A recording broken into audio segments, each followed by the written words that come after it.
Sud FM. Il est 18h.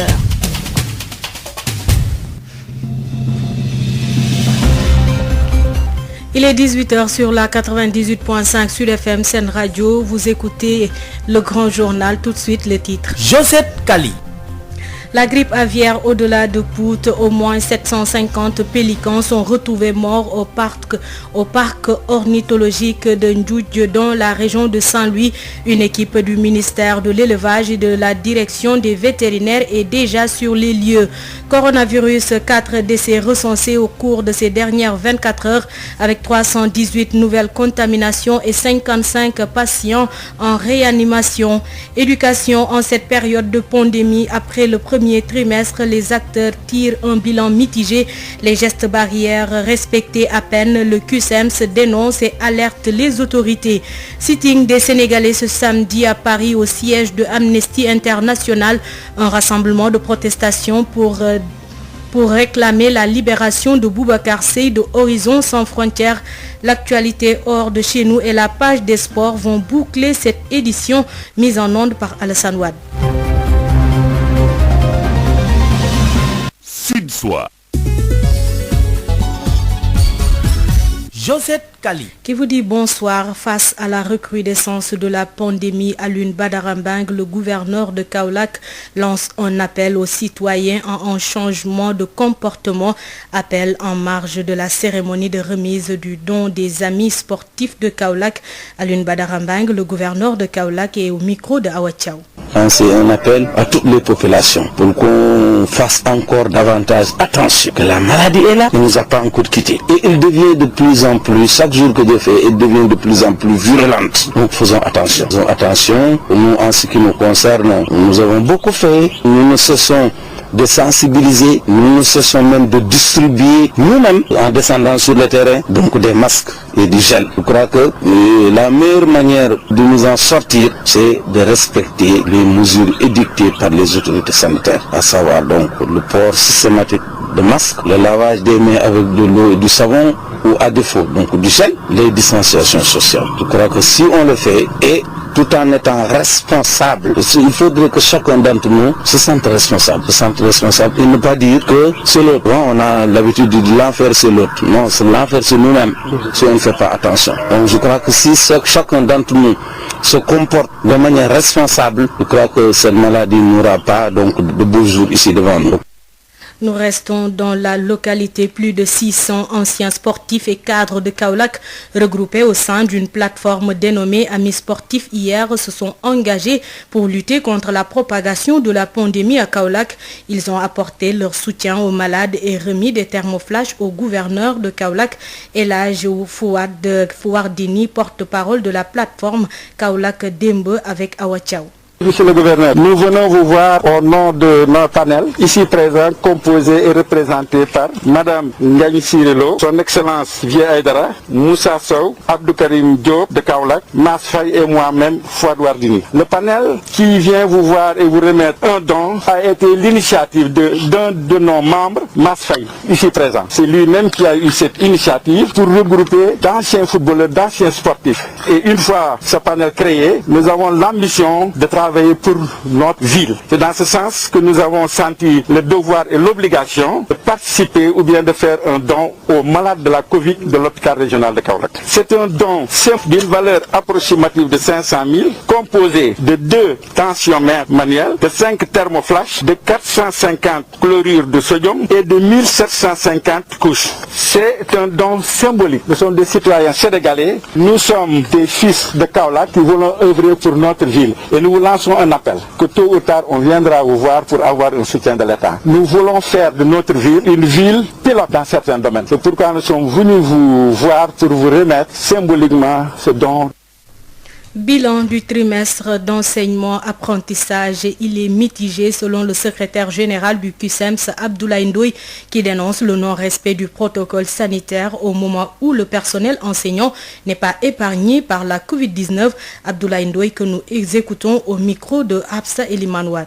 Les recommandations ne sont pas respectées. L'engagement du gouvernement de mettre à la disposition des établissements les équipements nécessaires également n'est pas respecté. Les gestes barrières ne sont pas respectés. le port du masque n'est pas systématique. On avait demandé nettoyage des toilettes au moins 2 fois par jour et que la vente des denrées soit contrôlée à l'intérieur et à l'extérieur des établissements. Cela également n'est pas respecté. Les écoles où il n'y a pas de point d'eau, où il n'y a pas de réserve suffisante que ces écoles soient fermées, ce n'est pas le cas. Ici, ajoute également, aujourd'hui, nous avons des classes pléthoriques. Les élèves se mettent à 2, 3, voire 4 dans certains établissements. Il y a un déficit d'enseignants, des tables bancs. Les abris provisoires persistent toujours. Donc, l'environnement scolaire pose problème dans un contexte où, aujourd'hui, il y a non seulement notre variant qui a été identifié au Royaume-Uni, un peu partout, en Afrique du Sud, et la pandémie est en train de faire des ravages et dans l'espace scolaire. Vous avez noté le décès du directeur à Toubatoul. On a ici aussi un autre collègue qui est décédé. À Kaolack, il y a eu des cas dans un établissement. C'est le cas à Dakar, à Matam. Et nous avons toujours alerté pour dire au gouvernement que c'est du sérieux. Il leur revient dès lors qu'ils ont demandé aux Sénégalais de vivre avec le virus. Parce que la situation qu'il y a dans l'espace scolaire, c'est la même situation qu'on a un peu partout dans les autres secteurs. Que le gouvernement a la responsabilité d'assurer la sécurité sanitaire de tous les Sénégalais, y compris les acteurs du système éducatif. Et que l'école, c'est des lieux étroits avec de fortes concentrations humaines. 4 millions d'élèves, environ 100 000 enseignants et, il faut le dire, il y a des porteurs sains et souvent les jeunes sont des porteurs sains. Et dans ce contexte, si le virus pénètre l'espace scolaire, mais c'est la société qui sera contaminée et c'est la catastrophe. Abdoulaye Ndoye, que vous écouterez plus largement, il sera notre invité. Pour le ministère de l'Éducation, le bilan est satisfaisant selon le directeur de la formation et de la communication. Malgré le contexte de Covid-19, Mohamedou Moustapha Diagne déplore le décès d'un directeur d'école à Toubatoul. Le DFC tient à préciser que le protocole sanitaire est respecté, même si un relâchement est relevé par endroit. Il rassure, le ministère prend les dispositions nécessaires. Mohamedou Moustapha Diagne, joint par Hafsa Elimanouane. Donc nous avons pu dérouler les enseignements apprentissages du 12 novembre, date d'ouverture des écoles, au 30 janvier. Et comme indiqué dans le découpage du calendrier scolaire. Ce qu'il faut dire, et c'est ça le plus important, c'est que nous avons pu correctement dérouler ces enseignements apprentissages sans qu'il n'y ait de gros problèmes. Évidemment, il y avait eu des prédictions de certains selon lesquelles prédictions, que le corona va entrer dans l'école, que ça va se propager, que c'était risqué de rouvrir encore les écoles. Mais Dieu merci, malgré toutes les difficultés, nous avons pu contenir encore le virus. Nous avons pu vivre avec le virus à l'école. Et je pense que sur les 4 millions d'élèves et plus de 97 000 enseignants, nous n'avons perdu qu'un seul soldat, en l'occurrence un directeur d'école emporté par le virus. Cela veut dire que l'école a été résiliente et que maintenant le protocole sanitaire qu'on dit ne pas respecter, le protocole sanitaire est respecté. Maintenant de temps en temps il y a du relâchement et à chaque fois qu'il y a du relâchement, le ministère a pris les dispositions nécessaires. Le ministre Tala a récemment octroyé 1 milliard de francs aux écoles pour leur permettre de faire face aux dépenses liées à la lutte contre la Covid et a encore distribué 5 millions de masques pour protéger les élèves et les enseignants. C'est-à-dire que donc, pour le moment, nous sommes très satisfaits. Nous nous inclinons devant la mémoire de l'enseignant décédé et nous espérons qu'il sera le seul soldat à tomber dans cette lutte contre la Covid à l'école. 4 décès et 318 nouvelles infections à la Covid-19 recensées ces dernières 24 heures. 221 cas sont issus de la transmission communautaire, dont 18 à Kaolack, 16 à Saint-Louis, 15 à Thiès, 8 à Mbour, 3 à Pout. 55 cas graves sont en réanimation, alors que 3833 patients sont sous traitement. Écoutons le point du jour fait par le docteur Ousmane Gueye, directeur du SNEPS.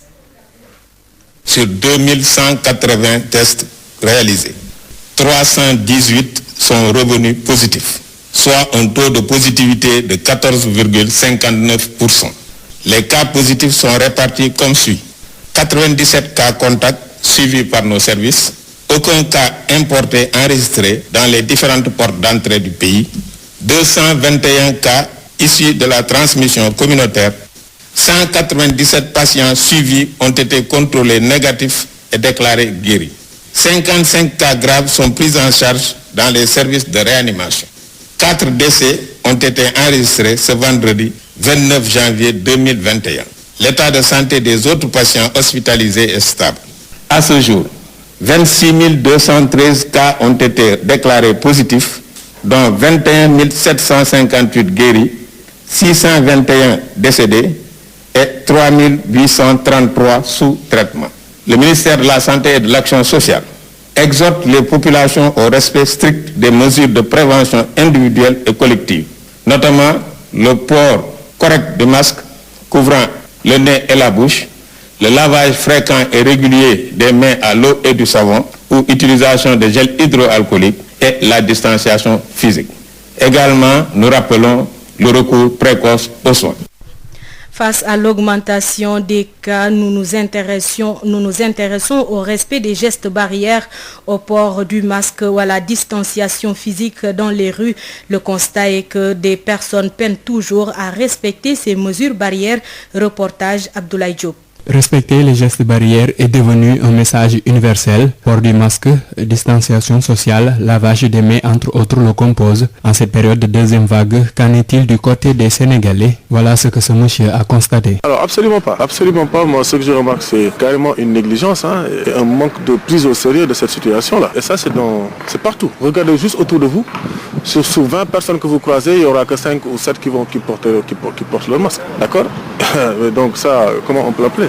On peut tous remarquer ce qui se passe actuellement. Les choses vont tellement beaucoup plus vite que ça risque d'être catastrophique. Mais ce n'est pas le même constat qu'a fait ce vieux trouvé dans un chantier. Selon lui, les mesures sont bien respectées. Je vois bien que des Sénégalais respectent le port du masque et je l'exige même chez moi. Pour ce médecin de nationalité étrangère, le Sénégalais porte le masque mais le porte mal. Il faut apprendre à sensibiliser, n'est-ce pas, la population, les uns et les autres, comment porter le masque. Parce que parfois, on porte le masque parce que l'autorité nous a demandé. Masque à usage unique, jetable pendant 3-4 jours, je vois ça. C'est ce qui n'est pas du tout normal. On peut s'auto-infecter avec le masque. Parce que là, il faut changer. Moi, je porte le masque, je n'ai pas de l'argent pour acheter. Je peux garder le masque pendant une semaine. Quoi qu'il en soit, la plupart des personnes rencontrées disent respecter les consignes des autorités sanitaires. Néanmoins, elles appellent à plus de vigilance et de responsabilité pour en finir définitivement avec le coronavirus. Après Pout, récemment, un autre foyer de grippe aviaire confirmé à Saint-Louis. Au moins 750 pélicans retrouvés morts au parc ornithologique de Ndjoudji. Alors, doit-on s'inquiéter? Non, répond Dr Amadou Gueye, expert avicole spécialisé en santé publique. Selon le coordonnateur du comité technique de l'interprofession avicole, le pays n'est pas encore en phase épidémique, mais la situation est surveillée de très près. Une équipe du ministère de l'élevage et de la direction des vétérinaires est déployée ce samedi à Saint-Louis. Dr Amadou Gueye, interrogé par Babacar Samb. Le système de surveillance mis en place après la découverte du premier foyer, mais un système de surveillance permanent, nous a permis de découvrir rapidement ce foyer et le diagnostic est revenu positif. Maintenant, ce qu'il faut, c'est que toutes les mesures conservatoires sont en train d'être prises. La surveillance est au maximum. Mais concernant la vaccination, nous avons opté de garder le pays indemne. Et nous allons vacciner que quand on n'aura pas le choix. C'est-à-dire quand les paramètres épidémiologiques vont se détériorer. Aujourd'hui même, hier, il y a eu une réunion au niveau du ministère. Aujourd'hui, une équipe du ministère de l'élevage, de la direction des services vétérinaires, va aller sur Saint-Louis pour épauler nos collègues sur place et pour faire ce qu'on appelle un screening autour du foyer. Toutes les volailles seront diagnostiquées pour voir ce que ça donne. Pour le moment, on a 2 foyers, on n'est pas encore en épidémie. Mais la situation est surveillée de très très près. Maintenant, la volaille sauvage, 750 sur près d'1 million de canards. Donc, vous pouvez me dire que c'est important, mais on n'est pas encore à l'état d'épidémie. Disons que nous surveillons les paramètres. Il y a des seuils d'alerte. Nous avons fixé des seuils d'alerte. Depuis l'apparition de la grippe aviaire dans une ferme privée de Pout, la peur s'est installée chez les aviculteurs indépendants du Sénégal. Même si la situation est maîtrisée, couvreurs et consommateurs éprouvent des craintes. Les restrictions dont le couvre-feu lié à la Covid-19 ont également des impacts. Toute la filière est sous tension. En visite à Thiès, les membres de l'AFIS interpellent l'État, nous dit Babacar Ndao. La grippe aviaire détectée en décembre dernier dans une ferme de Pout continue d'installer la peur chez les aviculteurs malgré la maîtrise de la situation, regrette l'association Les aviculteurs indépendants du Sénégal, AVIS. Docteur Pape Ali Diallo, membre de l'AVIS. On peut dire que la situation est maîtrisée parce que les fermes environnantes, il n'y a pas eu de cas déclarés. Donc la situation est maîtrisée. Ce qui fait qu'il n'y a pas peur à remettre en place, à aller continuer à travailler, à mettre des poussins. Parce qu'aujourd'hui, les couvoirs ne parviennent plus à vendre des poussins parce que les éleveurs ont peur. Le consommateur également a peur. Il a peur alors que le risque lié à la consommation de la viande est quasi nul. Une situation qui vient enfoncer la filière déjà plombée par la Covid-19 selon le président de la commission scientifique de l'AVIS, Dr Pape Ali Diallo. On a connu cette situation de Covid-19 qui est venue accentuer la situation du fait que les écoles sont fermées, donc les grands restaurants, les hôtels, etc. Les déplacements des populations étaient quasi difficiles. Au niveau des éleveurs de poules et de chair, comme tous les travaux de commercialisation se font la nuit, le fait d'abattre, de plumer la poule, de l'amener au niveau du client, pratiquement ça prend énormément de temps. Et ce temps-là va, prendre les heures consacrées au couvre-feu. Donc ça a été difficile pour les éleveurs. D'où l'appel à nouveau des acteurs de la volaille au Sénégal. Aujourd'hui, ce qui étouffe davantage, c'est la situation d'état d'urgence. Ça étouffe. Donc on aurait souhaité que peut-être l'heure soit décalée. Au lieu de s'arrêter à 21h, peut-être mettre 2 heures de plus pour qu'on puisse également permettre également certains lieux de restauration, d'hôtels de fonctionner plus ou moins. Peut-être eux aussi, ils vont peut-être suivre les mêmes pas pour demander ce changement de situation. On demande également le fait qu'il y a certains coûts très élevés au niveau de l'aviculture et ces coûts sont liés aux taxes qui sont imputées à l'aviculture. On aurait souhaité que ces taxes soient suspendues de manière transitoire. Babacar Ndao, Thiès Sud FM. Nous quittons Thiès, direction Kaolack. Un incendie d'une rare violence a ravagé une bonne partie de Anen, village situé dans la commune de Makayop.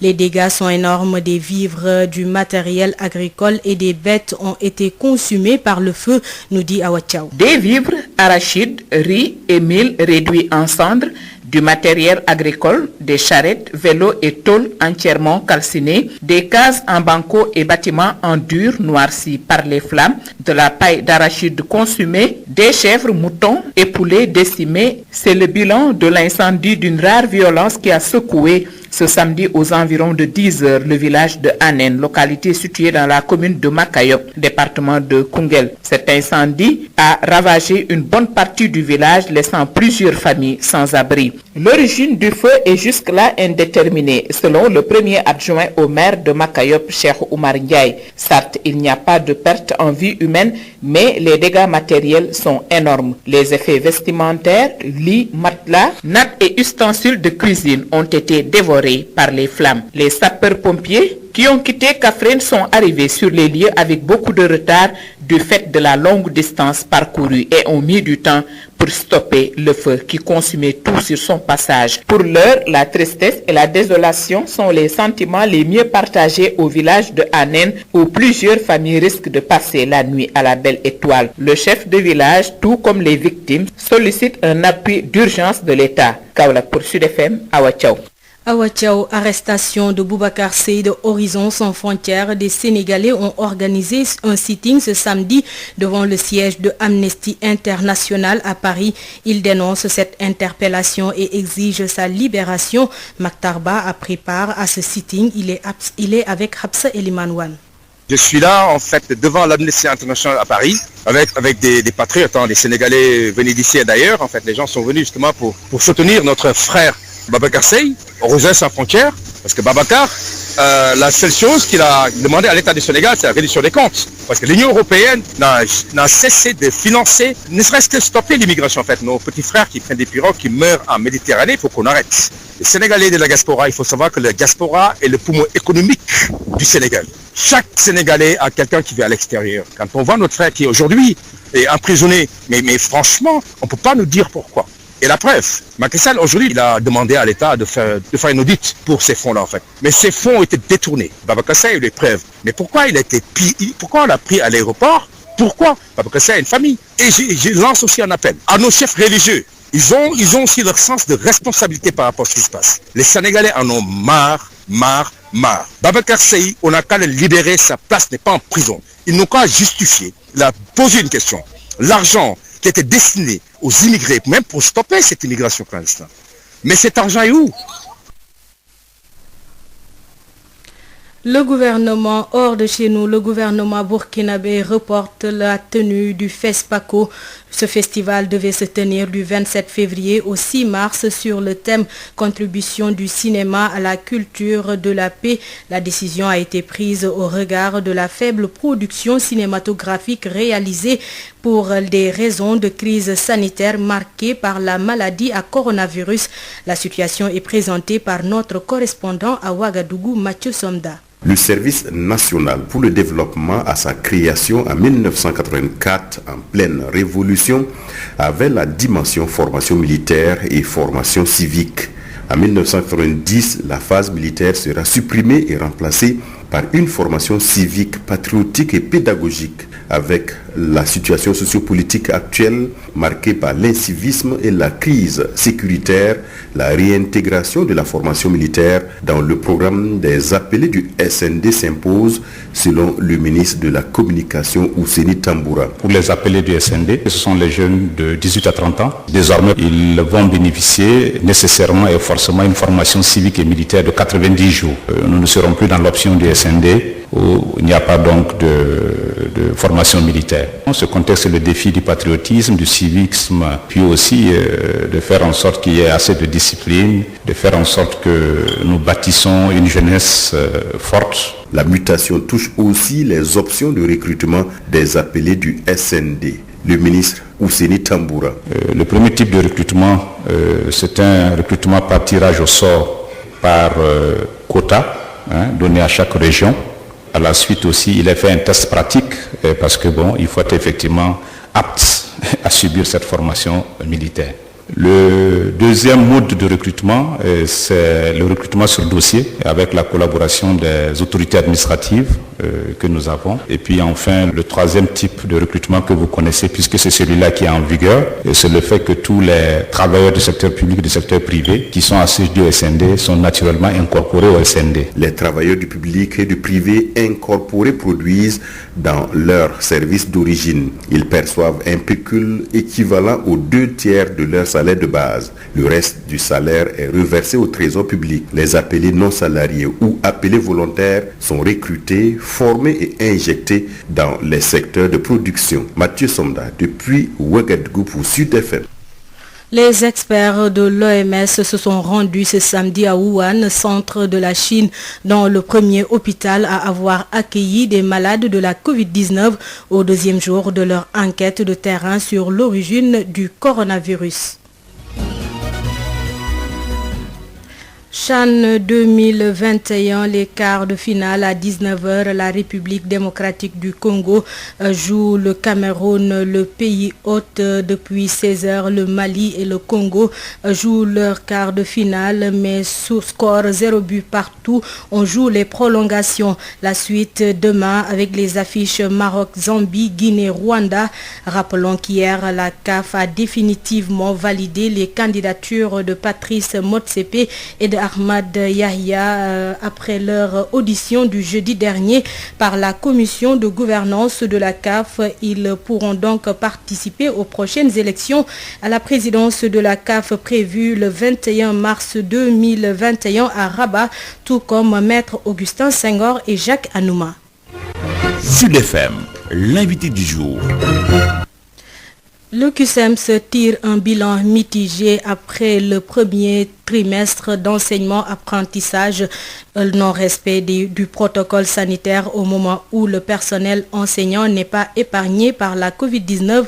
Abdoulaye Ndoye du CUSEMS est notre invité. Il revient également sur le non-respect des engagements de l'État concernant la plateforme revendicative des syndicats d'enseignants. Il répond aux questions de Hafsa Elimanouane. Bon, le bilan du CUSEMS, pour nous, c'est un bilan mitigé. Mitigé parce qu'en ce qui concerne les enseignants, nous avons rempli notre contrat. Nous avons payé un lourd tribut pendant cette période de pandémie de Covid-19. Nous avons consenti d'énormes sacrifices et beaucoup de nos camarades ont chopé le virus. Nous avons été victimes de la stigmatisation. Nous avons fait en sorte que les examens se déroulent dans de bonnes conditions. Mais en ce qui concerne le protocole d'accord que nous avons signé avec le gouvernement du Sénégal en date du 30 avril 2018, le niveau de matérialisation est très faible. Nous rappelons encore une fois que le gouvernement n'a pas honoré ses engagements. Les lenteurs administratives persistent et ont pour conséquence le blocage de la carrière des enseignants. Cette année, l'objectif de mettre en solde 10 000 enseignants n'a pas été atteint. Les rappels sont payés au compte-gouttes. Il s'y ajoute également la surimposition. Et pour le CUSEMS, la solution des lenteurs, c'est la dématérialisation des procédures. Nous avons également la question du corps des administrateurs scolaires. C'est un accord que le gouvernement n'a pas honoré. Le reversement des maîtres d'éducation physique dans le corps des professeurs de collège d'enseignement moyen en EPS, ce n'est pas honoré. Vous avez le paiement, les prêts d'MC, l'engagement du gouvernement d'appuyer toutes les conventions en 2016. Il avait donné comme délai butoir le fin septembre 2018. Également, l'accord n'a pas été totalement réglé. Vous avez la question les mises en position de stage. Vraiment, c'est devenu un problème parce que ceux qui avaient fait la formation à distance, ils étaient obligés d'attendre 1 an pour avoir les résultats, faute de budget, parce que les formateurs à la FASTEF n'ont pas été payés. Ceux qui étaient mis en position de stage en 2020, ils se sont inscrits. Depuis lors, ils attendent la formation. Enfin, vous avez la question du système de rémunération. Et aujourd'hui, nous ne sommes pas les seuls, les travailleurs de la justice, les médecins, pratiquement tous les agents de la fonction publique exigent quand même que la question du système de rémunération soit corrigée. Parce que l'étude a révélé qu'il y a des écarts, qu'il y a des iniquités. Et vraiment, le combat que mène le CUSEMS, c'est pour l'équité et la justice sociale. L'autre aspect, c'est le protocole sanitaire. En tant qu'organisation syndicale, nous avons alerté. D'abord, on a déposé une lettre d'alerte auprès de tous les ministères et auprès du gouvernement. Et nous avons déposé un préavis. Et nous n'accepterons pas que nos militants, les enseignants, de manière générale, les élèves, l'administration, les personnels de l'éducation soient sacrifiés. Donc c'est ça que nous avons noté. Maintenant, il incombe au gouvernement du Sénégal d'en tirer toutes les conséquences. Les recommandations ne sont pas respectées. L'engagement du gouvernement de mettre à la disposition des établissements les équipements nécessaires également, cela n'est pas respecté. Les gestes barrières ne sont pas respectés.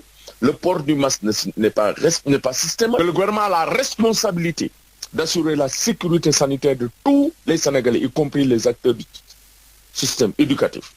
Et que l'école, c'est des lieux étroits avec de fortes concentrations humaines. 4 millions d'élèves, environ 100 000 enseignants, et il faut le dire, il y a des porteurs sains, et souvent les jeunes sont des porteurs sains. Et dans ce contexte, si le virus pénètre l'espace scolaire, mais c'est la société qui sera contaminée. Et c'est la catastrophe.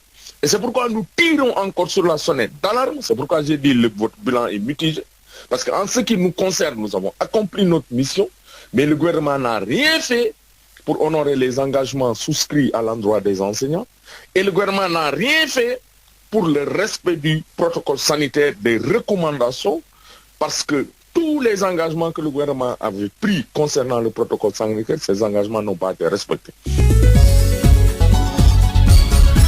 Josette Kali. À 18h passées de 32 minutes, c'est la fin de ce journal. Tout de suite, le rappel des grandes lignes. La grippe aviaire au-delà de Pout, au moins 750 pélicans sont retrouvés morts au parc ornithologique de Ndjoudji dans la région de Saint-Louis. Une équipe du ministère de l'élevage et de la direction des vétérinaires est déjà sur les lieux. Coronavirus, 4 décès recensés au cours de ces dernières 24 heures avec 318 nouvelles contaminations et 55 patients en réanimation. Éducation en cette période de pandémie. Après le premier trimestre, les acteurs tirent un bilan mitigé. Les gestes barrières respectés à peine. Le QSEMS dénonce et alerte les autorités. Sitting des Sénégalais ce samedi à Paris au siège de Amnesty International. Un rassemblement de protestation pour réclamer la libération de Boubacar Seye de Horizon Sans Frontières. L'actualité hors de chez nous et la page des sports ont bouclé cette édition mise en onde par Alassane Wade. Bonne suite des programmes sur la 98.5 Sud FM Sen Radio.